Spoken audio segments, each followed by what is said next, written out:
Hi, everyone. I'm Teresa Mangum at the University of Iowa, and I'm here with Annie Valk, my co-editor of the Humanities and Public Life book series at the University of Iowa Press, and a number of our authors in the series.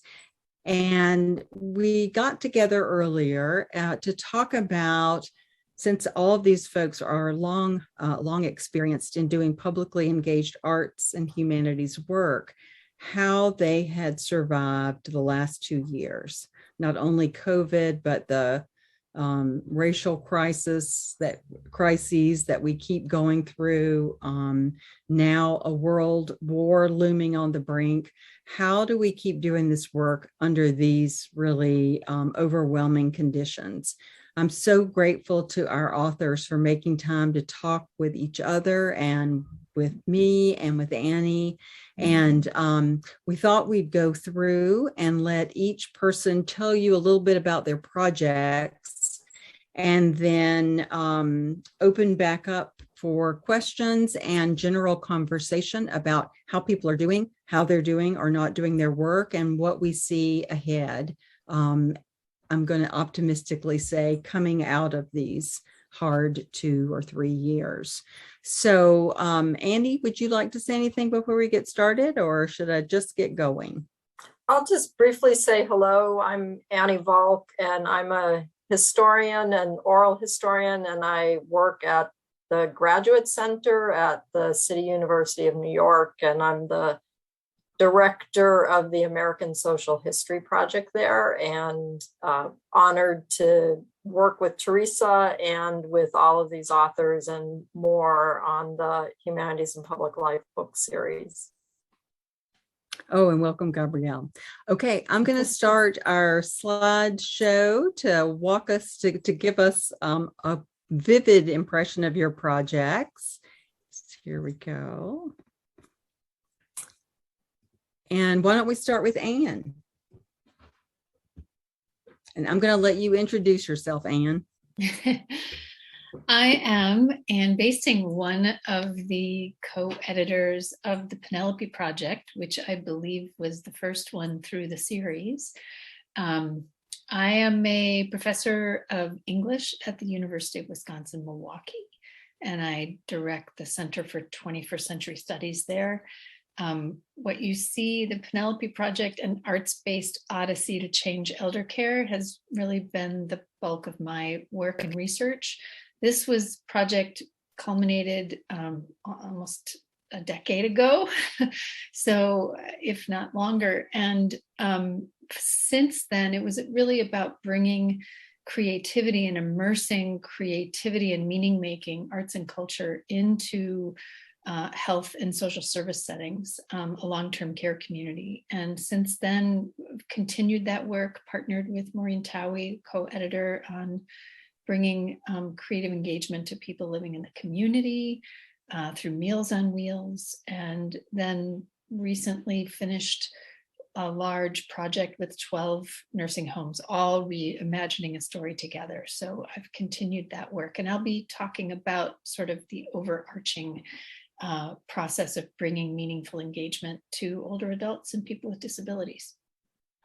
Thank you, Anne. Of course, that's a group that's been disproportionately affected by COVID. Ruth? Hey, everyone.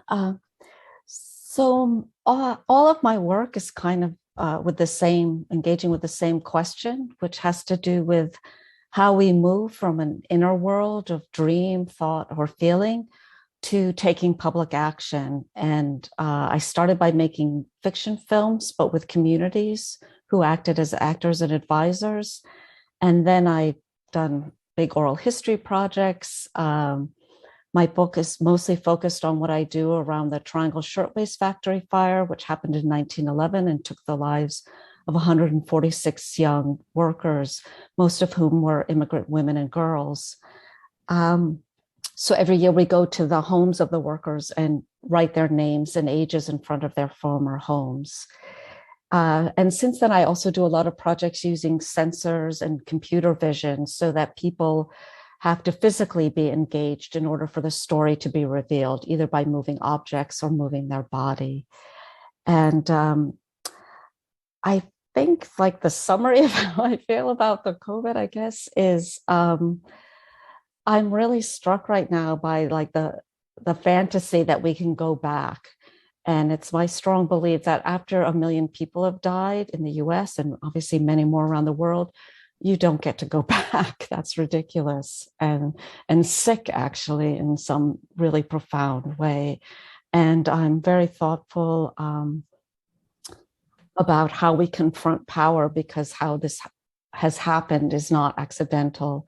And I really appreciate what you just said before about working with elders and disabled. And I'm very inspired by people in the radical disability rights movement who've called this thing like every step of the way. And I really look forward to hearing what everyone else is doing. Thank you. Gabrielle.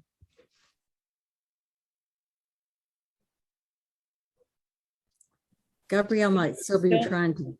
Still not with the unmuting, but Oh, sorry. 2 years in, still learning. My name is Gabrielle Bendino-Viani, and I'm the author of Contested City, Art and Public History as Mediation, New York Seward Park Urban Renewal Area. I'm the director of a collaborative practice called Buscata, where we think about using, we use design, art practice, and research as basically tools for making places for dialogue, often in contested neighborhoods, in contested collaborations where we feel like there are not opportunities for people to talk about things that really need to be discussed.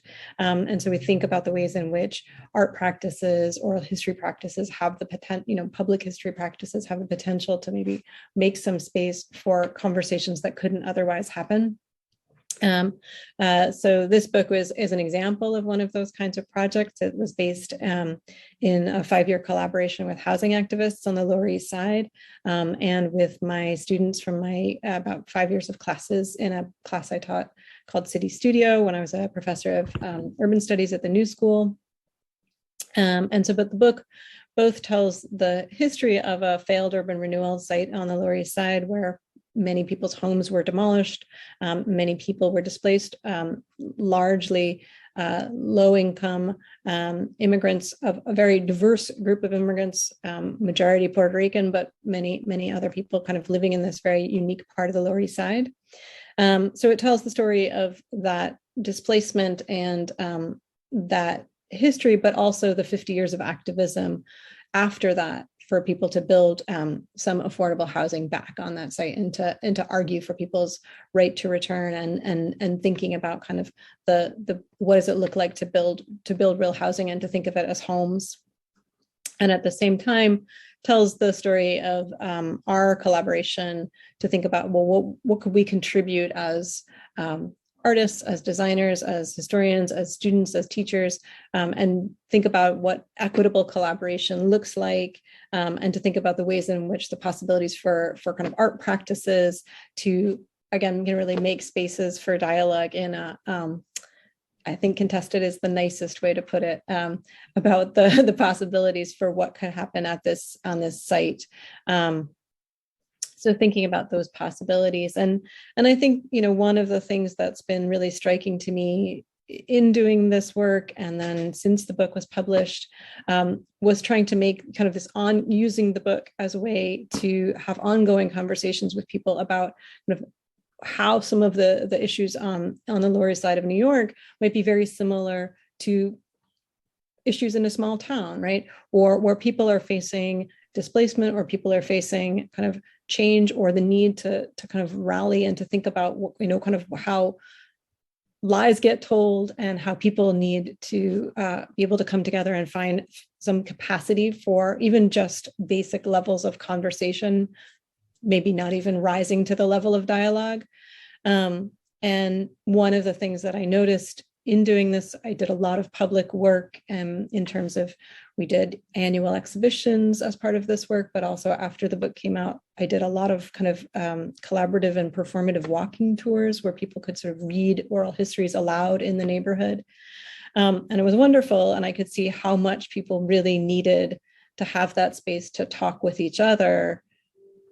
And, you know, of course, I was very excited about doing that going into 2020. I thought that's going to be the year that we're going to do more of that. And so it's been very dramatic and stark for me in thinking, well, when we're not together, where are those spaces where we even get to have that small space of negotiation? And sort of that's been a big thing for me in thinking about the pandemic is noticing how necessary that is and how tenuous it is.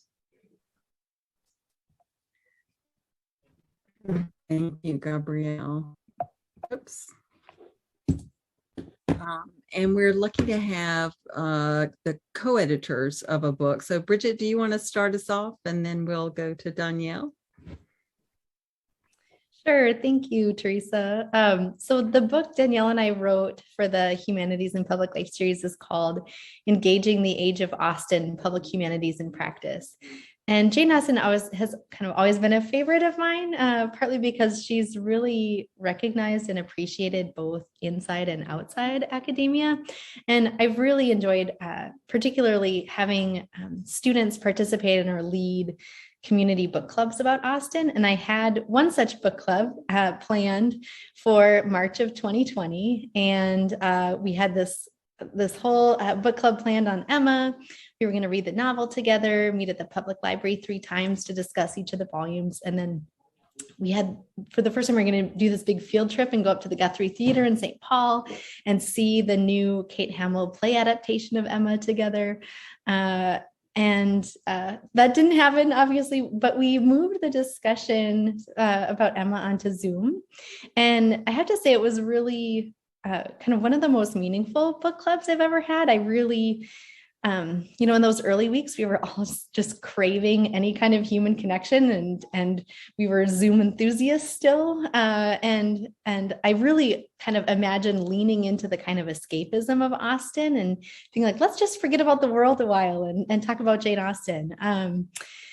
But it really quickly became clear that, you know, the context of the pandemic was giving us fresh eyes to kind of read the novel and its heroine. So in the past, when I've done work on Emma, readers tend to not like her. She's privileged and bossy.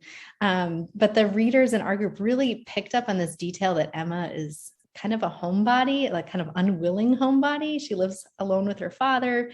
She's rarely left her village. She's never seen the ocean, and she laments this. And people are suddenly really eager to forgive Emma, given the context of her being kind of trapped at home.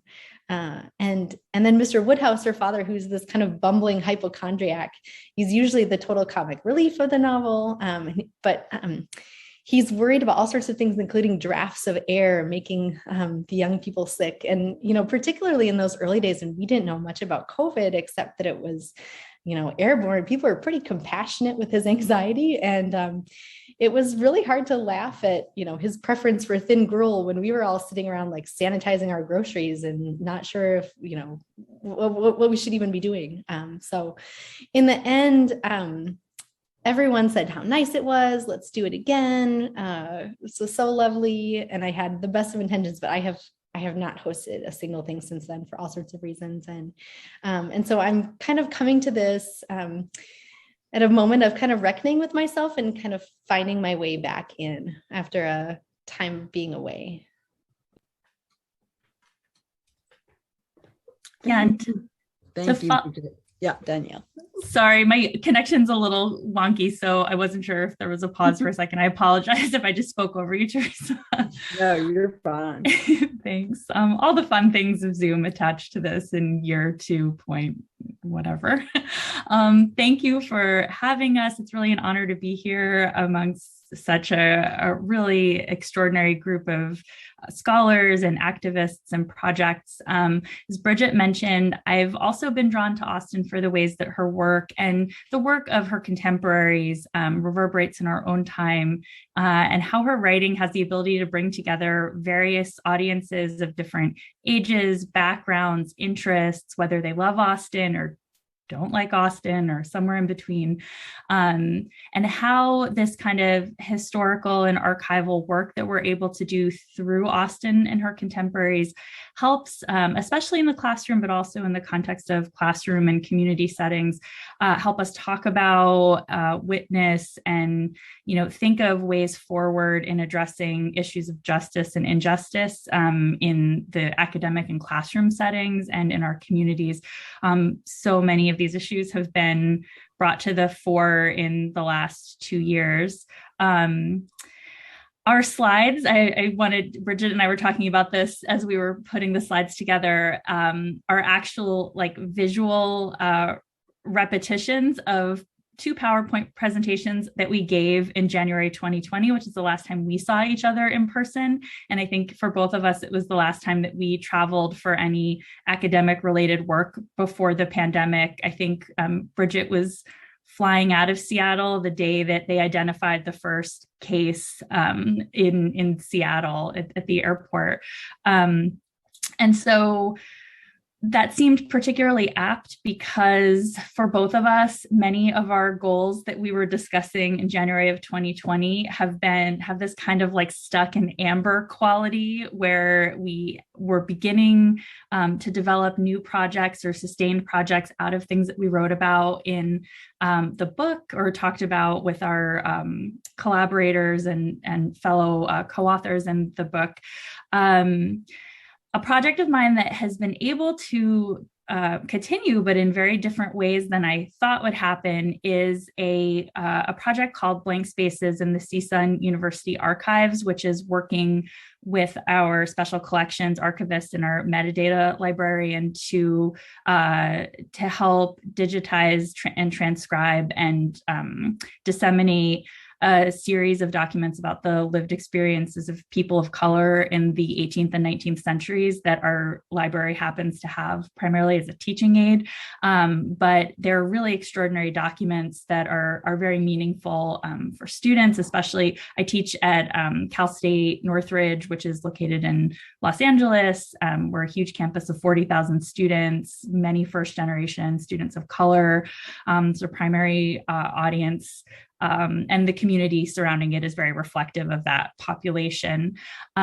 So there's a lot of excitement and interest in this project, but there's been a lot of fits and starts and stops because of funding issues, because of burnout, because of illness, all sorts of things, and just the kind of lingering traumas that have been going on over the past few years that some of our colleagues have already spoken about. So I'm looking forward to talking a little bit more about how this project has worked, how it hasn't worked, and how I see it moving forward in conversation with everyone else. Thanks so much.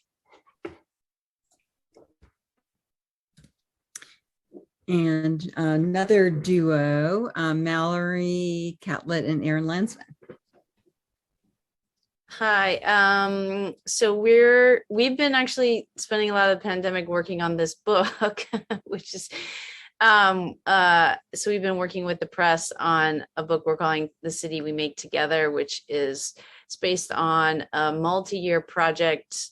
I'm a theater maker, director, creator person. Aaron and I made Aaron, can you help me with the dates? It's from 2009 to 2014 was the span from start to finish. Yeah, so basically it was a piece about city council meetings. And basically we did the project in 5 different cities. And the first half of the project was we created a way for a group of unrehearsed, the audience, an unrehearsed audience, to piece together a city council meeting that was sort of pieced together from 6 different transcripts of city council meetings. And then the second half was a kind of local ending that we would make with the community that we were in.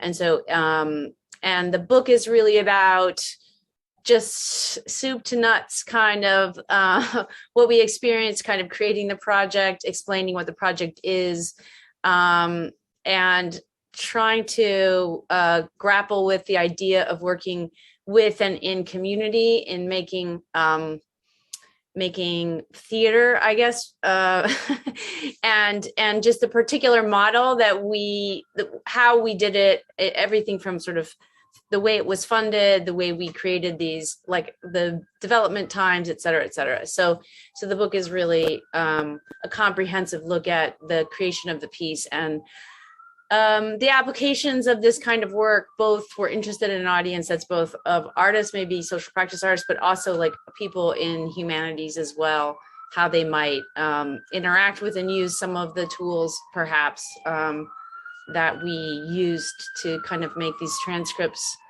the basis of a kind of performative act, a communal performative act. So hi, I'm Aaron.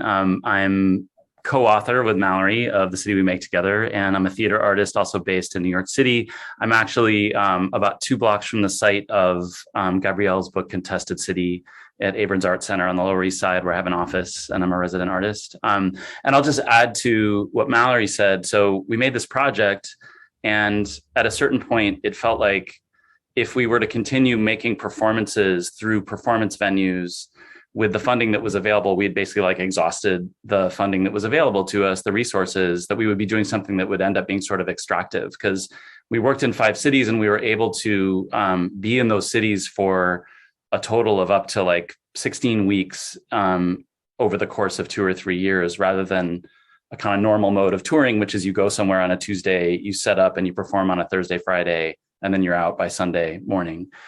We felt like there might be other forms that we could use to investigate and write about how the systems that are in place for theater making and dissemination might be questioned, and how we took part in them and mistakes we made. And so what that's led to is not only this book, but we're working on a curriculum that has grown out of a freshman seminar I teach at Princeton called Is Politics a Performance? ? And basically students use our format for making the show, go visit council meetings that are local in Trenton and in Princeton. We talk about a lot of the underpinnings of why certain meetings look the way they do, feel the way they do. And then they make a sort of small 20, 30-minute performance based on those. They interview council members in each city. And then we're looking to build that out into a curriculum for middle school and high school students. Because one of the things we found making the project was that, 8th graders like sitting in the mayor's chair.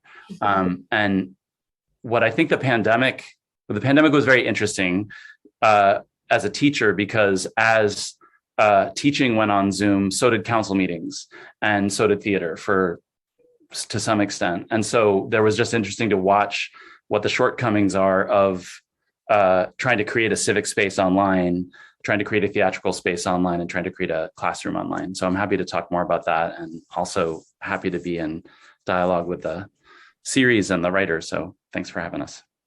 Yeah, and I'll just add one thing I think about the pandemic as well, is that as a theater artist, like the one place that I was lucky enough to have a couple of academic jobs throughout that. So actually the one space of experimentation or that I had was actually through teaching, because any new ideas I had, or like, it was the constant. And so I think there is a relationship between that and the ideas of the curriculum, because it was just a constant thing where we couldn't go into rehearsal, or, that wasn't really available over the pandemic. So it's just been that space where I could consistently sort of keep at the work in some way.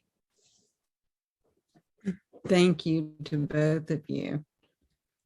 And a book that has just come out fairly recently, Rhonda Robinson Thomas's Call My Name.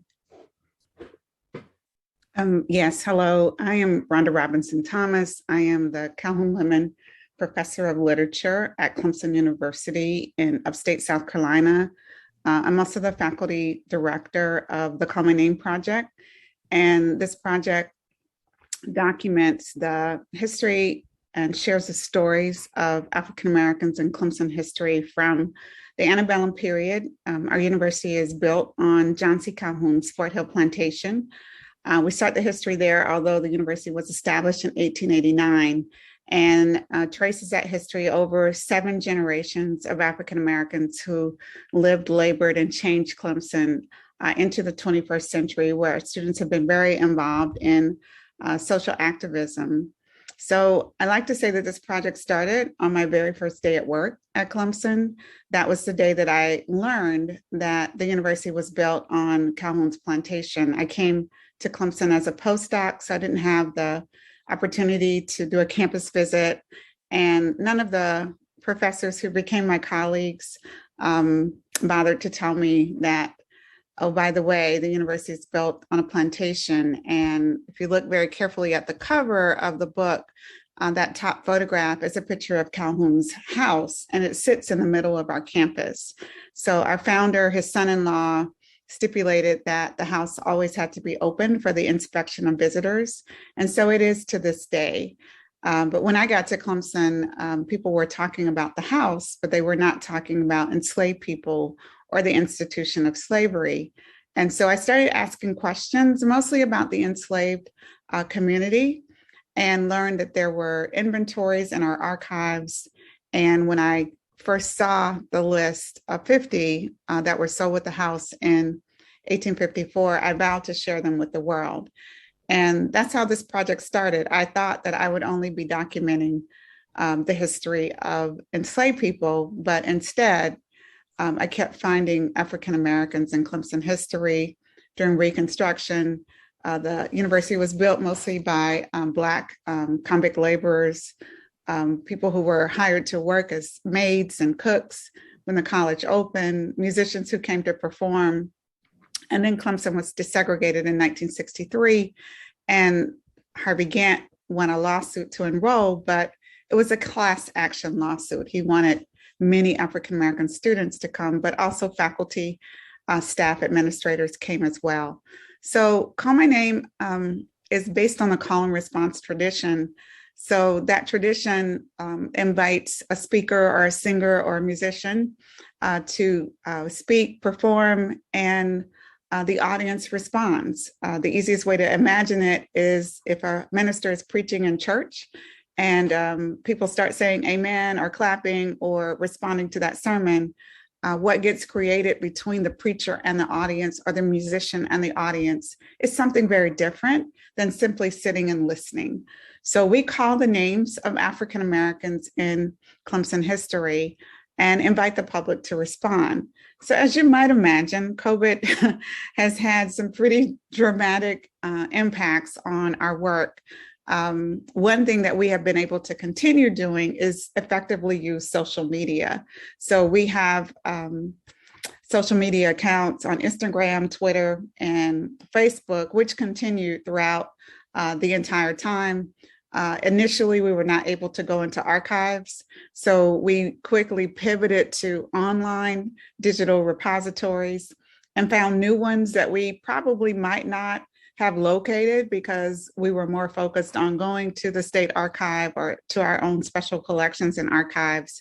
So I think I could count that as a benefit that came out of COVID, is that we were encouraged to find new ways of documenting the stories.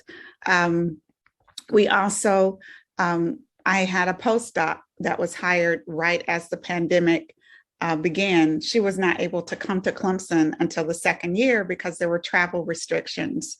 So her whole first year experience was on Zoom talking to me. And so I had to come up with activities for her to do that she could do from home before she was able to actually move to our area. We also give tours. I gave my last tour in February of 2020. And then we started doing tours early in the morning, socially distanced with small groups. We just had our first full tour again in February for the first time, 60 people outdoors. So, I think, I want to kind of think about how do you transition, into whatever this new normal is going to be. I agree that we cannot go back to where we were with so many people who have died, with so many new ways of living and being. It will never be like it was before the pandemic started. So we've been thinking about how do we have a traveling exhibit. I got a huge NEH grant for a traveling exhibit during the pandemic, right? We could not work for a year because the exhibit could not travel. It couldn't even be built or staged. So there were delays in some of the things that we were doing. We just started working on our play, which we hope to stage on January 28th, 2023 to open at Clemson. It depends on what the variants do, right? So we even as we start planning ahead, there are always contingency plans. So what if, do we go online? Do we have a very, very, very small audience in our Black Box Theater? We also have been working with students. And for those of you who are professors, you know that the pandemic has had a pretty tremendous impact on our students, even those who are the most ambitious and the most engaged have been impacted and have not, many of them, been able to maintain that same level of engagement.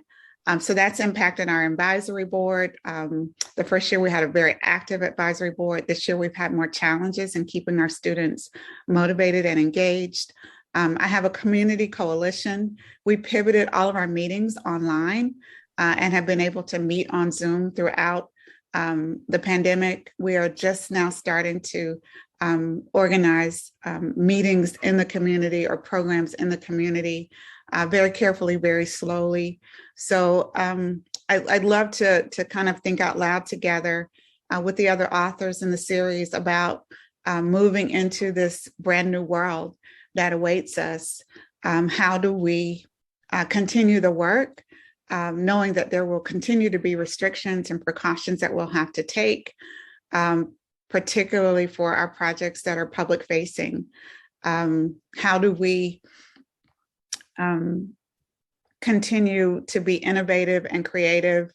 I want Call My Name to continue with so much uncertainty. How do you continue planning and being a visionary and ensuring that there's longevity to the work that we're doing are some things that I've been thinking about a lot as my university has pivoted back to almost no mask, very few restrictions, cutting back on testing, but still that cloud of uncertainty hanging over us. So thank you. And I just wanted to mention, I'll drop the website link, which is down there at the bottom of the screen, into chat in just a second. But Rhonda had a beautiful book launch video with a number of her students and community partners that is on that website that you can access. It would just be an amazing teaching opportunity. It would so inspire students, for example. And we have the next book in the series that's coming out fairly soon is Behind the Big House by Jody Skipper. And we haven't quite settled on the schedule, but it will be in April and we'll announce it on the website. And she'll be joined by Joby Hill, who's the director of the Saving Slave Houses Project online, and Andrea Roberts, a professor at Texas A&M, who has a digital project called Texas Freedom Colonies Project, and they'll be in conversation with Jody. So I'm going to stop sharing my screen. And thank you all so much for those introductions. Annie, why don't I turn things over to you? Sure, thank you. And thanks to everybody for just seeding so many really provocative ideas already. I wanted to and really pick up where Rhonda left off, and Rhonda was a perfect segue in terms of where you ended and the kinds of questions that you were posing. So I wanted to open up a conversation amongst the panelists to just share some of how you are now thinking differently about the work that you do, both the work that you do with your students and the work you do in community, and bringing your work as artists and scholars to share and to learn from. various communities. So how have the last 2 years affected how you think about what you do? Bridget, you use the notion that you are having a reckoning around some of this work. So I want to give you all a chance to say some more about all of that.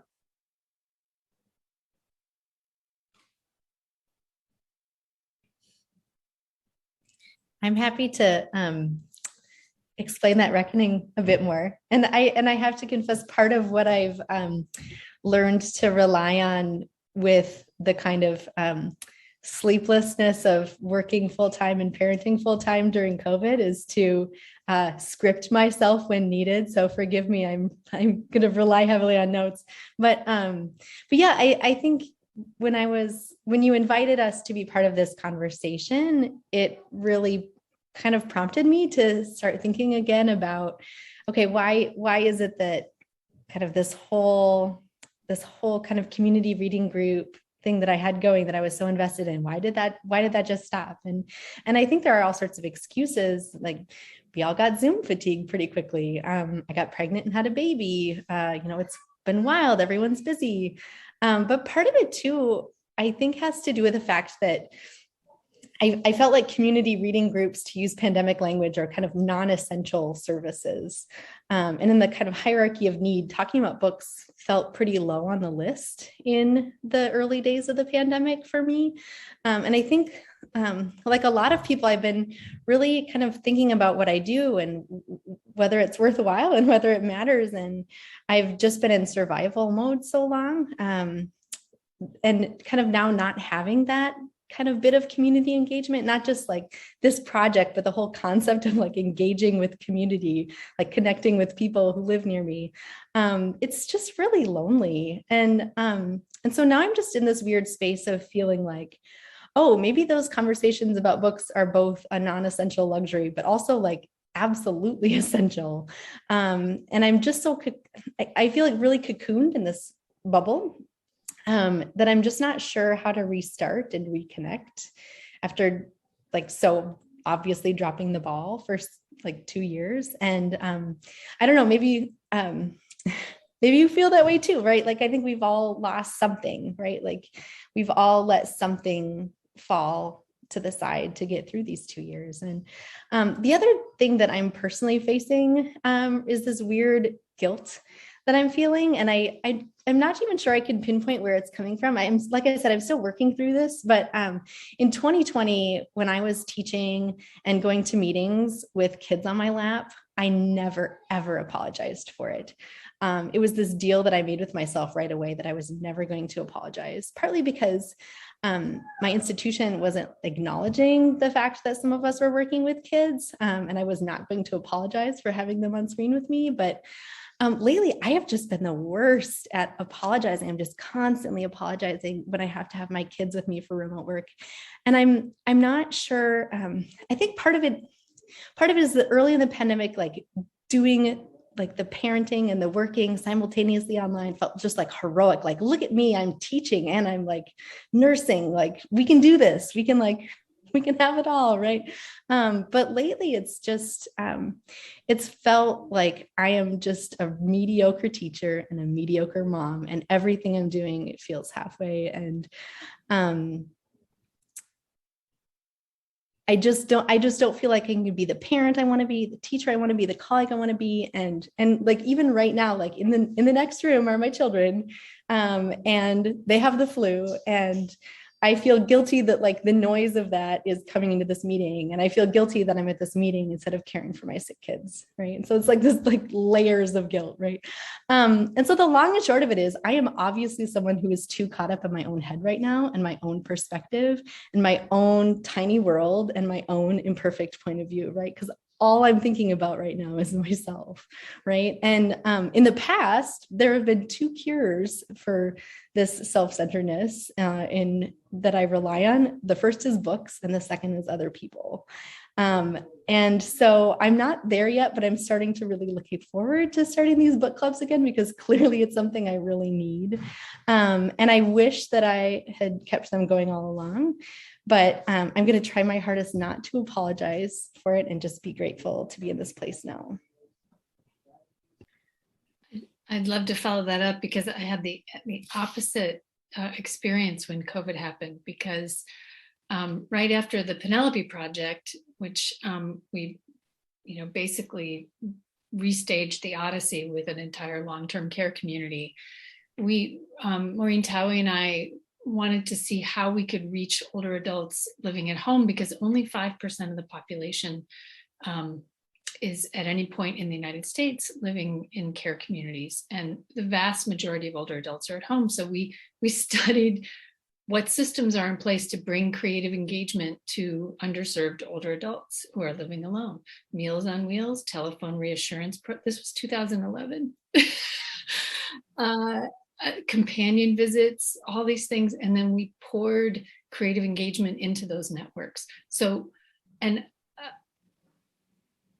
I'm still like speechless that when this happened and everything locked down, we're like, we know what to do. How do we do it?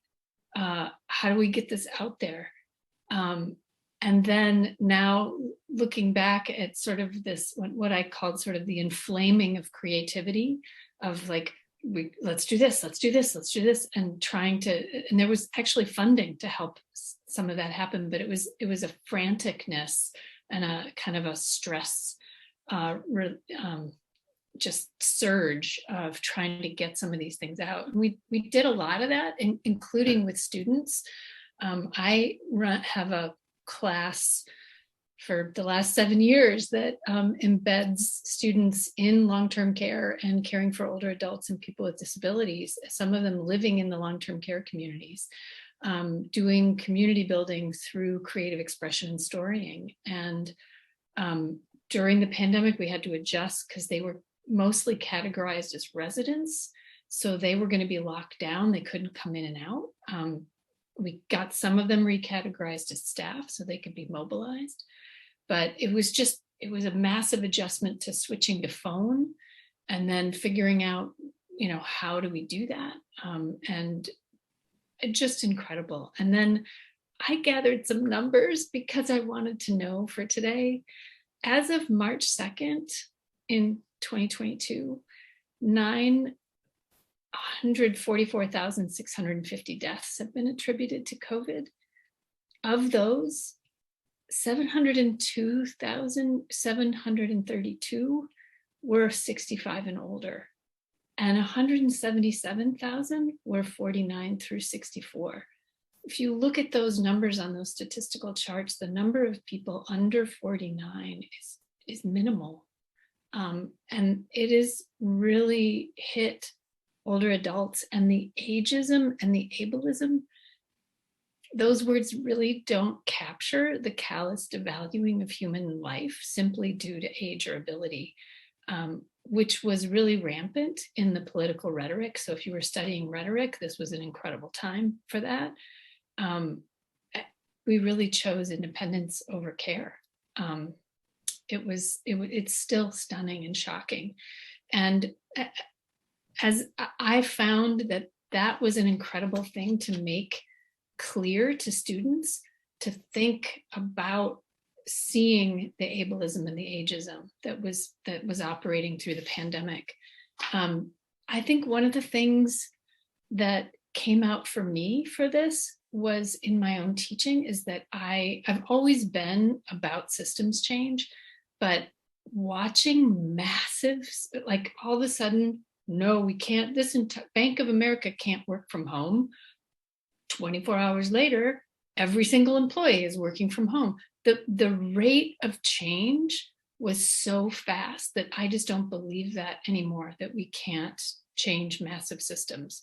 And so I embed in the public arts and humanities work that I'm doing and guiding students through always, what is the systems change that is underneath this? And let's plan it as part of, we're doing micro projects.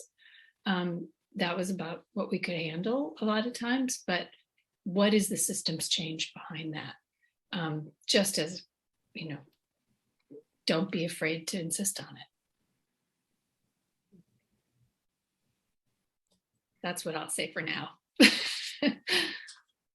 I think that's such a good point about the massive systems change that we saw. So many of us were probably told like we couldn't teach online beforehand, or that online teaching was subpar in various ways. And of course, pandemic teaching is emergency based and all that stuff. But I think like threading through many of the comments that were just made and that have been made in the introductions, there's something that's still so kind of jarring about the way many of our institutions have pivoted back in person, and now are kind of relying on pre-pandemic rhetoric of like certain things, usually things that they are now deemed to make less money in various ways, are not as good, but that's not like what they're saying. Like my institution, most students did not want to come back to campus. Many of them are caregivers for elders, for children.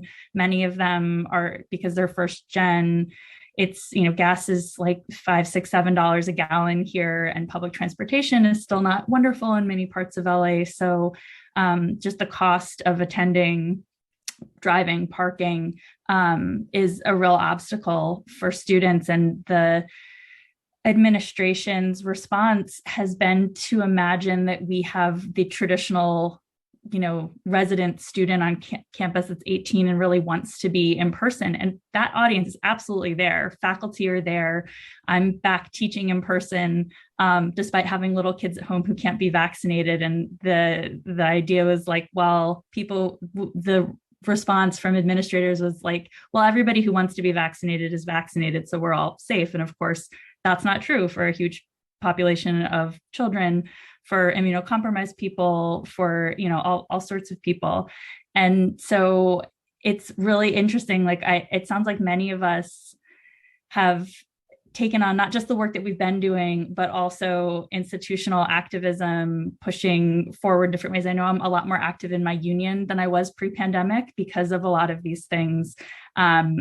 But it brings me back to a comment that Bridget made about dropping balls and feeling guilt about dropping balls. But I think another thing that happened for good and for bad is that we went from juggling, you know, 3 balls to 30 balls. And so we're dropping more balls, or it feels like we are. And there's the guilt surrounding that, that, you know, speaking about institutional rhetoric, my institution was very big on like self-care, and self-care involved going to more Zoom meetings, whereas like actual money to help sustain projects, to help students, didn't manifest in the way that it could have. And so this isn't saying anything new that anyone hasn't experienced, but I think that one of the kind of things I'm thinking about in reflecting on publicly engaged projects is both their vitality, the way my students, many of whom got sick, had family members who passed away.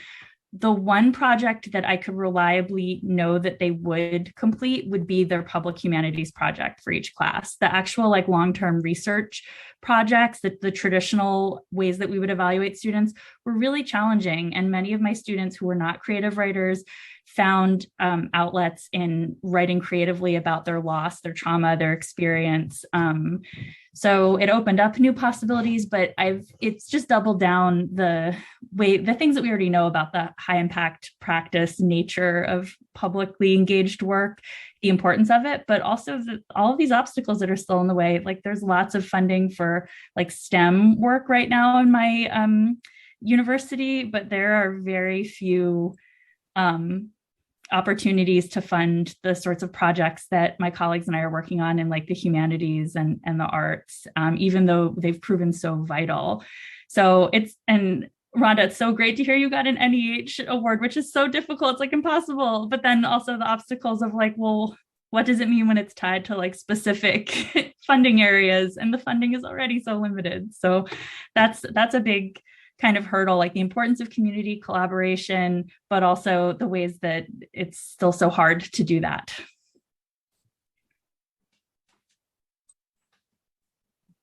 Yeah, and I'll just kind of respond to that. I think the thing that we decided to do is we waited a few months because everything was shut down in those early months, and there was well, we all remember the bleak days when there just didn't seem to be an end. And then, there was a little bit of encouragement that, we get a breather here, literally and metaphorically. And so we started meeting online, and we got together, I think, once or twice in very beautiful kind of lake. One was a lakeside setting where we could socially distance. So I think one of the things that we tried to do is just to keep our spirits up, is to be in outdoor spaces or spaces with windows so you could see outdoors, so we could remind ourselves to dream and to keep moving forward. And so we did. And we, I think it was in January or February, we finished kind of creating the concept for the project. The wonderful thing about the NEH is that when they give you these massive grants, because of COVID, they've been very generous in extending deadlines. So every NEH grant that I had, we had to request extensions, and sometimes multiple extensions, because things just, we'd plan a public program, then we couldn't do the program, and we have all this money left and we got to spend the money. You don't want to send money back to the NEH that they've allocated. So I think what was kind of tiring is that constant pivoting of making a plan and then, kind of pivoting because you couldn't enact the plan, and then having to go back and get permission for yet another extension.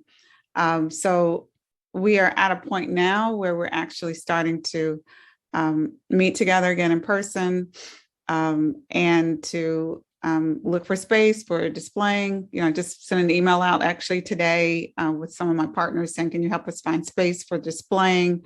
We're looking at fabrication companies. So I think we're kind of saying we hope, that we'll be able to do this next year in February, open the exhibit, and then take it across the state and maybe to Georgia and North Carolina, to a few other spots. But I think being cautiously optimistic as we move forward now, but also keeping in mind that there may be, another shutdown, or there may be another period. And I think because we've gone through them, it feels like I know the drill, right? I know what's going to happen if they decide to pivot us to Zoom, or if they decide to ask students to wear masks again indoors, or we've been through it enough so that sadly, we kind of know what to do, even though it's extremely exhausting. I suffered depression for the first time in my life during the pandemic, and I didn't know what it was because I'd never felt that before. And it was when it initially started. And fortunately, I didn't have to be seen by a doctor or counselor. I made some lifestyle changes to deal with it, but I was bewildered because I'm a person who is very upbeat, very engaged, and all of a sudden I'm at home and I have a beautiful home. So it wasn't that I wasn't in a space that I didn't enjoy being in. It's just I couldn't travel to the conferences and to the archives, and I couldn't go see my students, and I couldn't work in my office, and I couldn't even go to the grocery store, in those early days. And it was like, it was very, very difficult for me because I was a very active person. So I think for me, knowing what it's like to be completely shut down, and then knowing what it's like to have those fits and starts, unfortunately, I think it's par for the course now. We know what's coming. So we plan, we find new ways of engaging. I had to pick up the phone a little bit more than I normally do, had to do oral history recordings on Zoom, and when they were with elderly people, or grandson, or, children were in the background helping. So it showed me that we can be more creative and innovative if we want to keep things going. It's not the same, but there are ways to keep our projects moving, and ways of engaging safely with the public, even though they're not optimal. For me, it was just enough to say, when we come out on the other side of this, I did make a little progress, not as much as I wanted, but enough for me to be satisfied that I was able to create, innovate some ways around all of the restrictions, and just think about community engagement in a completely different way, that it can happen on Zoom, right? It's not the best environment, but it can. And if you're having, like we were having meetings every month, after a while, we actually created a sense of community online. Another thing that happened at Clemson is that more people come to meetings on Zoom than in person. So faculty meetings, college meetings, all of a sudden our numbers just went off the charts because you actually could work from home or from your office or in your car or wherever you were, right? And you could tune in. And so there were some advantages of staying connected when you could do it virtually that I think are going to stay with us as we are coming hopefully out of the pandemic more to an endemic state.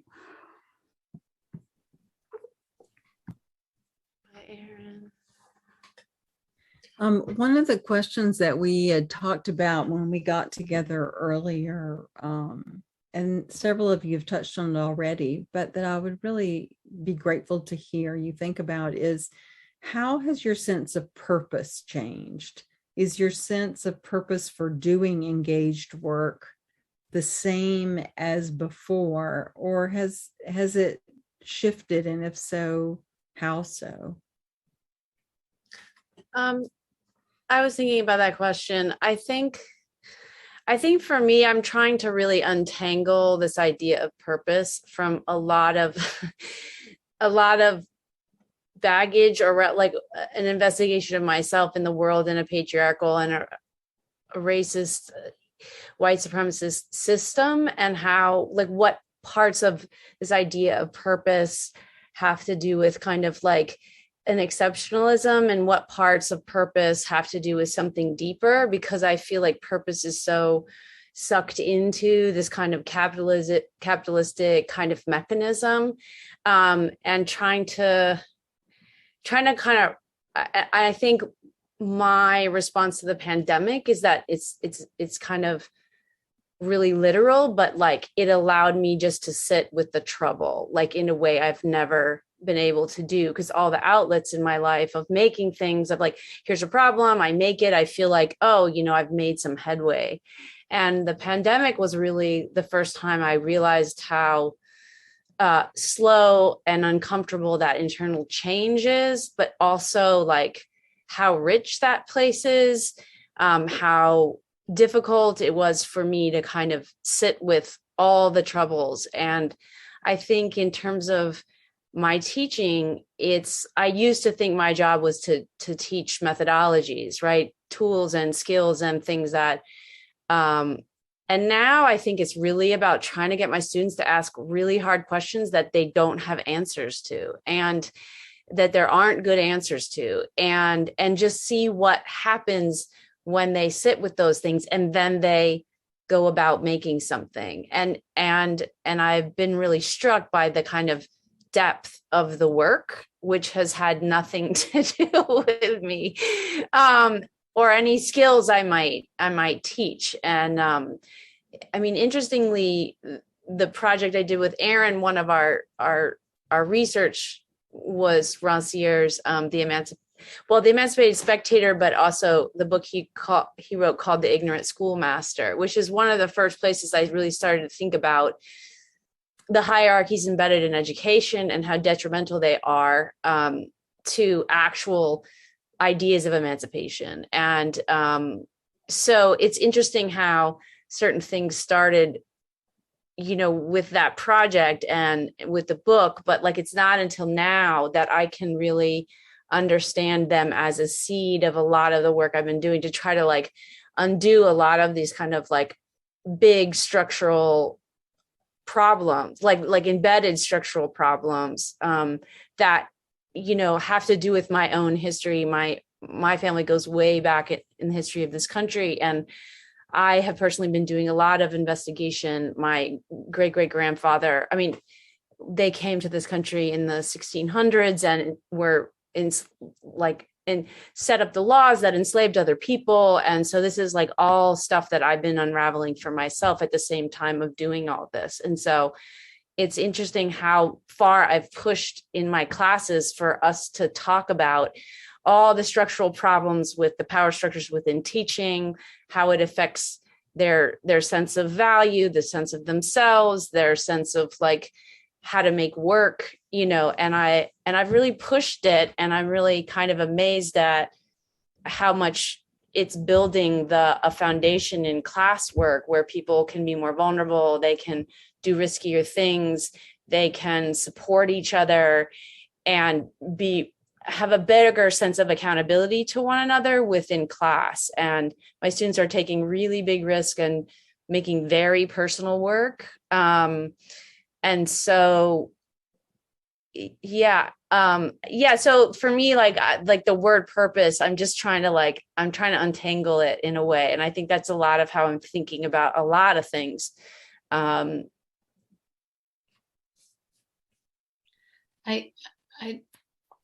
Purpose is so related also to the languishing that took a whole extra percentage of people who were incarcerated during the pandemic. And I think when I hear you talking about your students, I hear you figuring out ways to open up opportunities for exploring care and how to care for each other. And that a lot of the theorizing that was starting before the pandemic, but around care and its role and around, I totally understand what you're saying about purpose as it's related to productivity.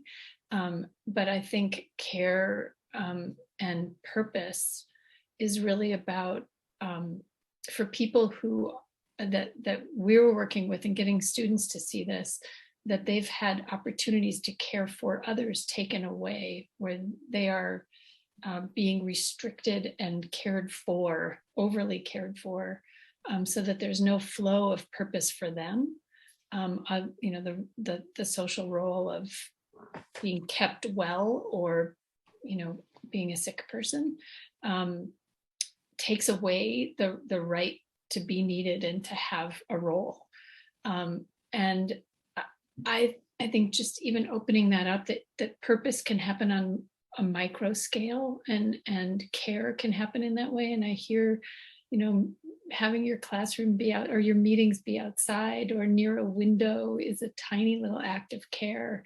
Not even little, it's an act of care for the people in the group. So it's made me rethink scale. I talked before, my answer was about systems change. We can do that. And then at the other side, it's just these tiny things we can do. I think is also how I'm rethinking purpose.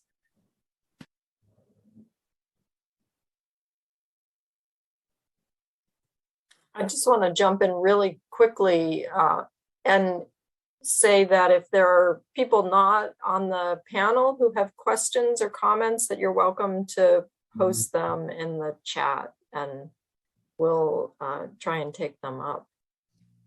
And if the chat isn't working, the Q&A should work.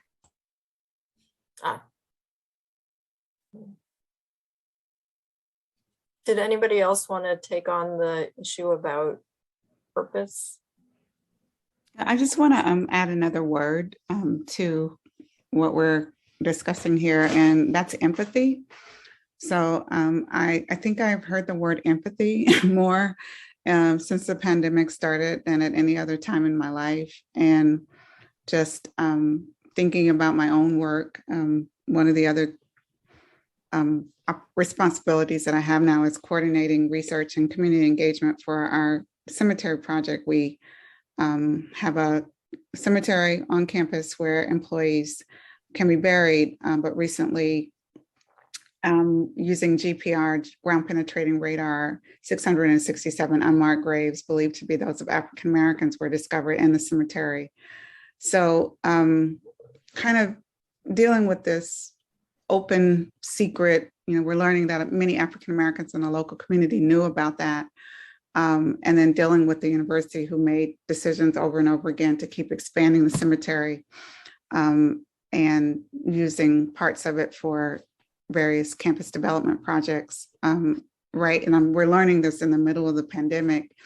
And the work that I do for Call My Name is so wrapped up in the cemetery because many of the people are associated with these generations that my project documents and writes stories about and shares with the public.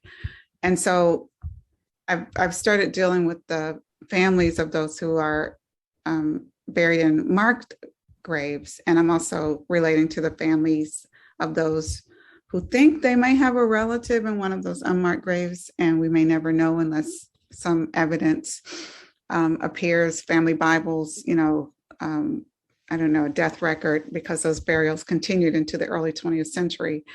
So it's been hard for me to kind of be the person in the middle, where I am asked to relate to the descendant community and to assure them that the university is going to do right by this burial ground, and to the families in the known burials, and dealing with them who are grappling with promises made, and our trustees haven't decided what to do. They're making some decisions about how to go forward. And so this word empathy keeps coming up, and how do you, in a time of a pandemic, when my family lost my sister to COVID. So we're grieving at this time in a pandemic where we're dealing with families who are grieving and mourning and, kind of in limbo too, even about burials. And this word empathy comes up. Like, how can we express empathy at this time of such mourning? Those statistics that you gave were just astounding, right? So many millions of people who have died from COVID. It almost is like unimaginable that you can't, if we sit with those figures just for America, but then when you globalize them and realize how many millions of people are lost. And in these moments, we're asked to have care, we're asked to have concern, we're asked to have purpose, we're asked to be empathetic. And that's what I'm wrestling with. It's like, finding, I lean into my faith, finding ways to express those emotions and to still have a purpose that fits into this uncertain world that we're living in, when there's so many variables that are still impacting our lives.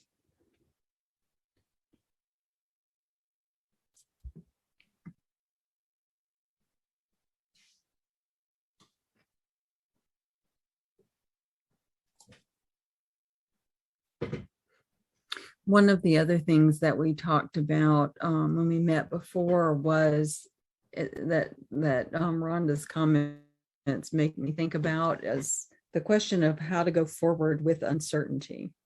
And it sounds like, Rhonda, in your project, you've really learned to constantly think about, here's the plan, but here's the other plan, and here's the other plan, that's changed so much how we're working. Given that so often when you're doing engaged work, you can't really completely drive the car. You're trying to work with partners. They have their own schedules and their own needs. I think that uncertainty can mean something very different than in my usual way of teaching. For example, in a class that doesn't involve a partner or multiple partners. And I'm just wondering how you all are sort of thinking your way through next steps with that uncertainty always haunting us now. Not that it wasn't uncertain before, it's just so palpable now. Before people jump in too, I wanted to just say there's a question that came in from Jacqueline Barrios, who, whoops, it disappeared on me. Oh, I think that's my fault. I tried to answer by text and I'm wait. sorry. Just click That's on okay. answer. Yeah. No, now I see it. So so she also was wondering, she thanks the panelists for the conversation and says it's tremendous to hear people with such an investment in healing and repair of rupture to speak about our collective one. I wanted to follow up Rhonda's comment about the need to remind oneself to dream. Can the presenters talk about their sense of vision, its sources, its object? This side of pandemic, is vision and dreaming different than purpose? Thank you, Jacqueline, for that question.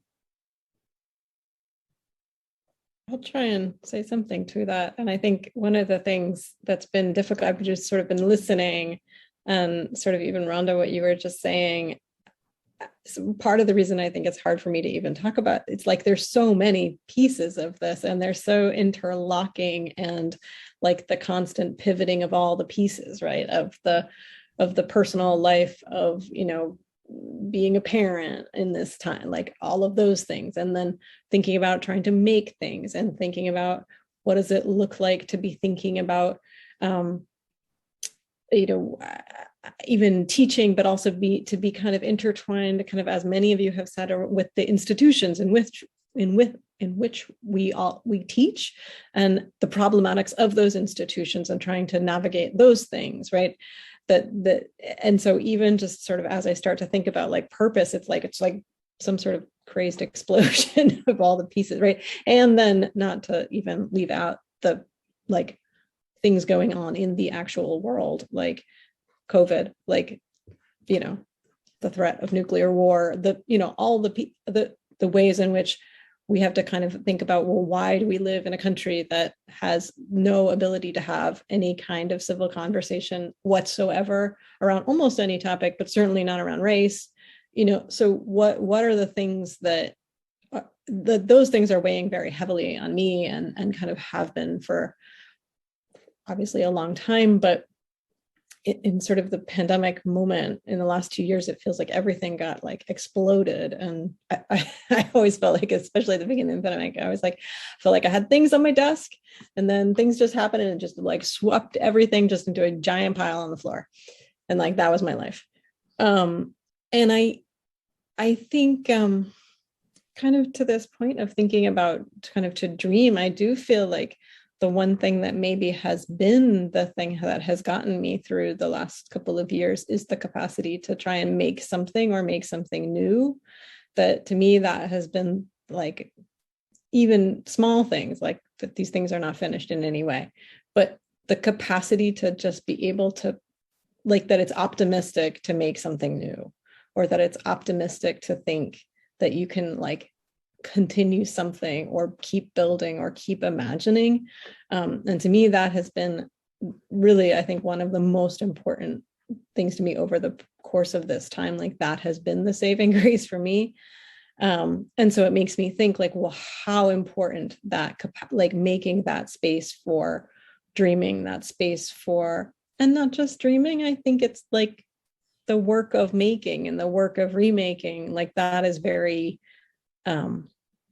that there's something very, very nourishing about doing that, right? And even like kind of hearing people sort of saying like, I'm going to take this project forward and I'm pivoting and I'm remaking and I'm insisting on doing this because the doing is part of kind of some kind of like recovery, right? Or maybe not recovery is maybe not the right word because we're still in it. But the kind of that piece of it is that like how powerful the process of making can be. And I would just say, you know, even the other piece that I'm sort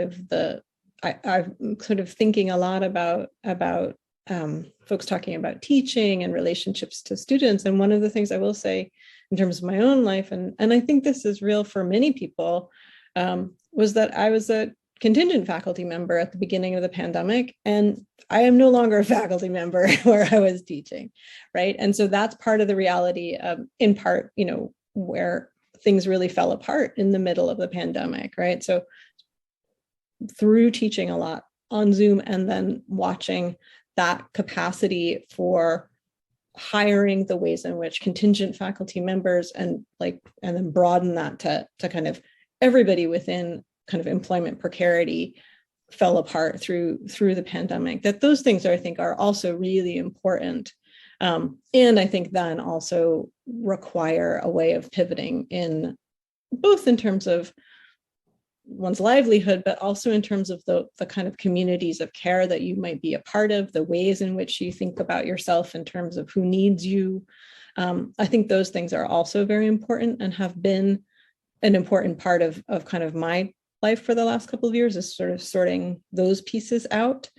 So I think those the kind of all the pieces kind of come together. I think one other thing in terms of the thing that has been the most nourishing for me has been kind of trying to understand, like this point that I was saying just at the beginning, that, you know, we see our practice at Boscata as making these places for dialogue. And that's something that we've been doing for a very long time. But I think the pandemic and the isolation of it made the kind of what's at stake so much clearer in terms of both the isolation, but also watching the ways in which not just this country, like the rise of you know, kind of authoritarianism and division and really you know, kind of divisive politics and almost and also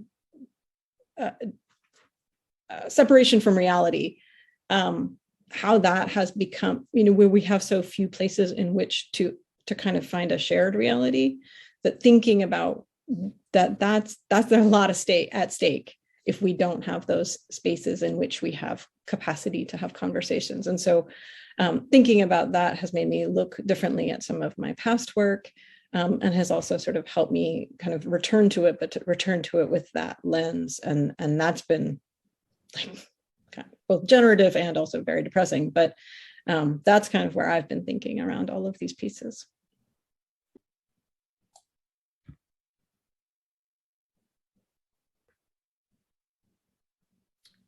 Does anybody else want to respond to Jacqueline's question about how you keep dreaming before we go to Art's question? Ruth had, yeah. Oh. Yeah, I think for me, one of the things that's happened in this time is that for a while now, like 15 years ago, it seemed like it's suddenly like socially engaged art seemed to become like popular and started to have some kind of funding. But that also felt really dangerous to me, this kind of weird co-opting of it. And with COVID, that's really clarified. And I'm really thinking a lot, very explicitly about power right now.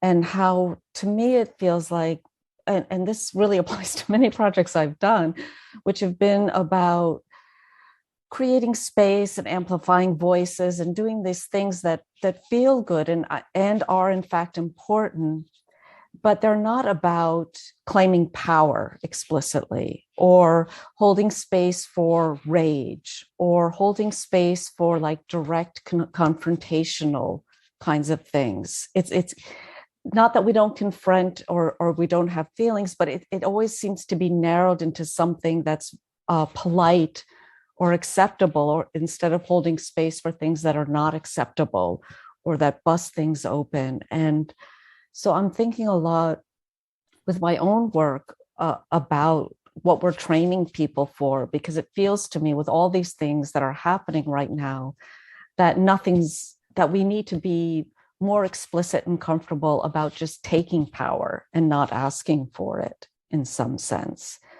And part of that is also about the dangers of sentimentality. I think I used to be more comfortable with sort of sentimental things and like saying never forget when of course we forget, or, you know, and not realizing the dangers, because like Make America Great Again is sentimental. The Third Reich was the Third Reich, not the first or second, because there was this idea of recreating. And I do a lot of photographing of right-wing rallies and stuff, and it's super, super sentimental at those events for their memory. And so I'm thoughtful right now one about claiming power, and also about the things that we sort of, I mean, going to what Gabriel was just saying, you know, most of us are in precarious financial positions. And then when you get support for one part of your work, you start to kind of just tilt towards doing that just because we're all trying to survive. But sometimes that also, I think, takes us away from deeper parts of ourselves and our own artistic voices. And just that tilting, and maybe the much more radical thing is those like jewels within ourselves that are our own private work that need more sustenance and aren't getting supported. Like and it's very feminized, like we lost our one man, but like, you know, it's women who we've been brought up to serve already, and now we're being rewarded for serving again. And we're not being rewarded for just saying, you know, I'm just going to go do my own thing here. And I'm very conscious of how that impacts what we create. Thanks.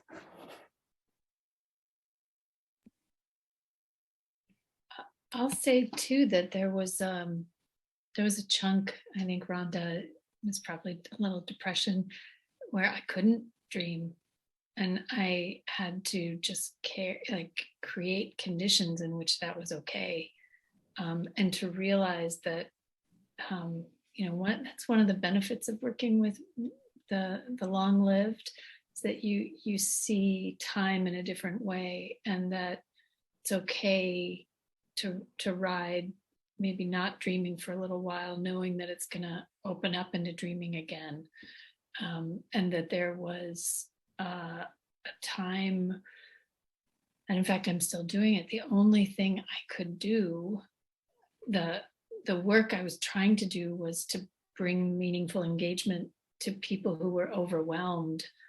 The healthcare system is still, even though the numbers are down, is still really overwhelmed. Trying to bring those tools to people who couldn't take them in. All I could do were tiny, like I would try to get myself to do one little creative thing a day, like I was saying before, kind of micro projects, and you know, going back to what you said about creating something, maybe that's a little tiny micro dream until you can pull yourself into the larger thoughts. And I was just doing a little tiny post to my parents who were locked down, about trying to find wonder in a moment in the day, and that was it. The other thing I want to say is also kind of, and you know, along this line of integrating the personal into our work now, in that's impossible. Bridget with her beautiful baby on her lap there. My son is a 2020 grad who lost his senior graduation and senior year in high school. His entire freshman year of college was locked down. His second one was a little wobbly. And, you know, these are the students we're working with whose uncertainty is matched by an enormous financial commitment, which is also really profound. And I was really struck when we were talking about study abroad. I was like, oh, you should really do it. It's such a special time in college. And he stopped me and said, stop saying college is special. I don't know, you know, this is not at all what it was supposed to be. And they have 4 years or, you know, a little longer. And so the empathy across that uncertainty to the students we're working with, there've been times when I've been overwhelmed by it, by what they're trying to do. I'm at a public institution where they're working 2 and 3 jobs, trying to make it all the tuition bills and everything, and eat food. So it's been really an education and an act of empathy, I think, in both directions.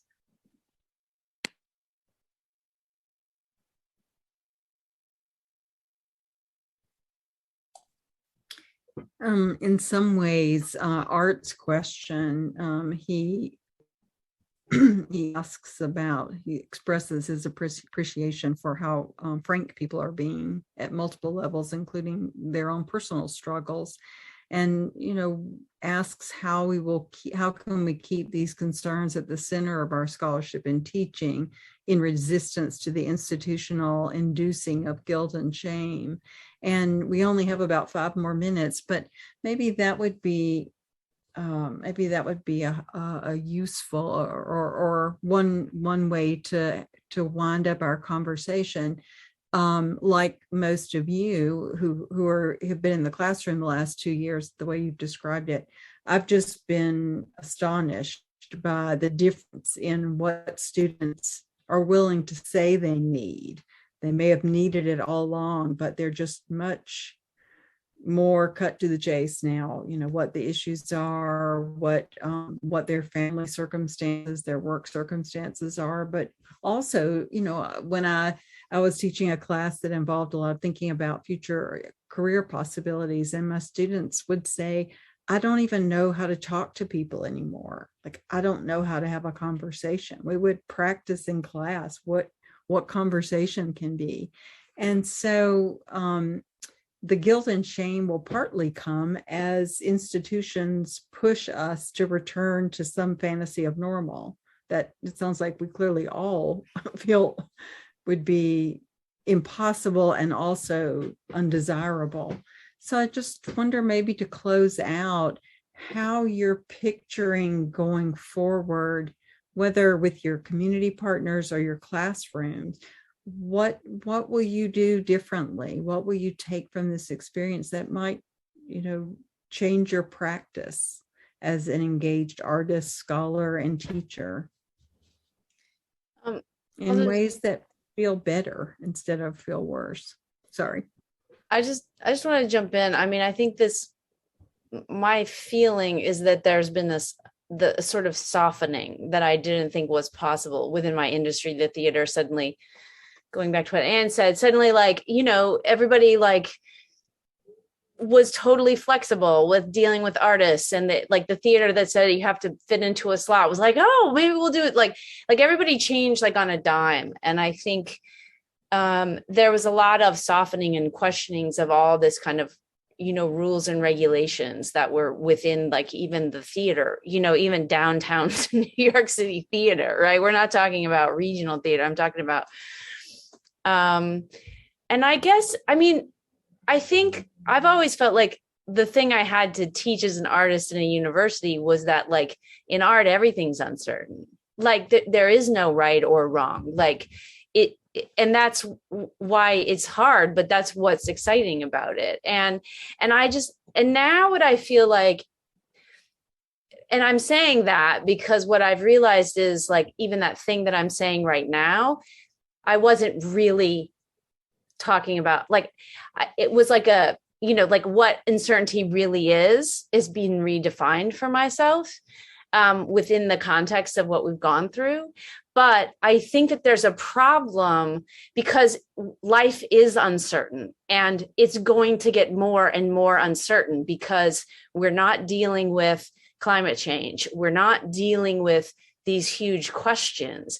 And so it seems to me that education needs to prepare, how do we live and have some sense of resilience and have a capacity to deal with uncertainty, and I think CARE is one of the great things that has come out of that, right? Is that when things are uncertain, the thing that feels good, the thing that, caring for one another in that uncertainty, it's one of the feels like a more natural response. And so in the sense of not being able to go back, I agree. But what that means for me is that uncertainty we need to embrace uncertainty. Is our indoctrination that you can be certain, you can have security, you can have all these things is so entangled with white supremacy, with patriarchy, with all of that, and it feels to me like education should be invested in preparing people for how to live in an uncertain world where we know that the only consistent thing in the world is change, right? So how are we training people out of understanding that when that's such a core thing. So I guess it's a funny thing where I sort of like, I've always known like I'm in a university because like I'm an artist and I'm here to tell everyone that there's not a right answer or wrong answer and everything's uncertain, and that could be great and it could be creative and all this stuff, you know, but I've really understood it on like a deeper, harder, like a much deeper level now after the pandemic. And so it makes me think about like what my presence in that room is about, is like, how do we like actually think about and sit with the trouble of being uncertain, and like, how do we operate in uncertainty, you know, and what are the gifts of uncertainty? I think always like, what's the gift of this moment? That seems like a very fun note to end on, that question and that challenge, and we are right at time. So I just want to say thank you all so much for such an open-hearted, open-minded conversation. Annie and I feel so grateful that we've had the honor of working with all of you, and it's just feels kind of amazing to have you all in a Zoom room together. That's more special than I can say. So thank you. We'll send you the link and share it online so that you can share it with others who you think would be interested in being part of the conversation, even at one remove. And I just wish you all well. Thanks. Thank you so much.